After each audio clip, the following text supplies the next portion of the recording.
save this video because you're going to want to come back to it. In this video, I'm going to give you a full-on breakdown of how you can get a mining job in 2025. Because some of you are making it look pretty hard, which it's not. Number one, if you are overseas, you need a visa. To get a visa, you need a specific amount of money in your bank account, but you're not just going to come into the country if you don't have any funds. You need to be able to support yourself for the couple of months that you might be unemployed. This might be a couple of weeks. You're also going to need to pay for things like licenses and qualifications.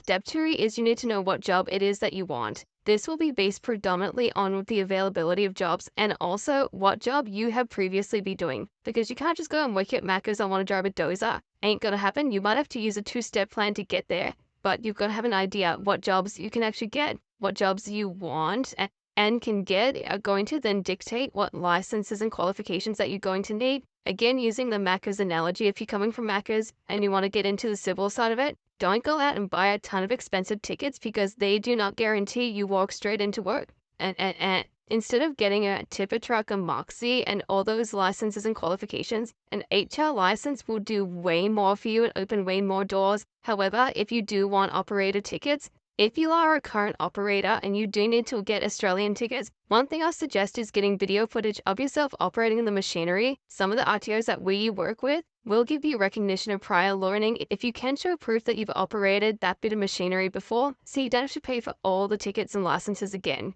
Meeting the minimum criteria of the job is as simple as going onto sick.com.au, have a look at the job availability and what the employer is asking you to have for them to give you the job. If they're asking for a driver's license and you don't have one, go get one. This can also come down to the point of hire. That is the point the employer is willing to hire you from. If it says you must be a resident and residing in Perth, Western Australia, and you're in Canberra, well, you ain't gonna get the job. Expired is your resume. Without a doubt, your resume is the gatekeeper. That is the thing that goes through applicant tracking systems. Most mining and recruitment companies use these. They filter resumes based upon everything just like this. Resumes are ATS compliant. You're going to be sending it off 200, 300, 400, a million times, and you're going to get nowhere fast. Next is an easy way to get jobs without even applying, and that is optimizing your Seek and LinkedIn profiles. But that's where you send the resume off to apply for jobs. Having an employer's Seek profile, I can actually look through profiles and find candidates and download their resume and offer them jobs without them even applying for jobs. This happens if your resume and profile is optimized, just like Martin here.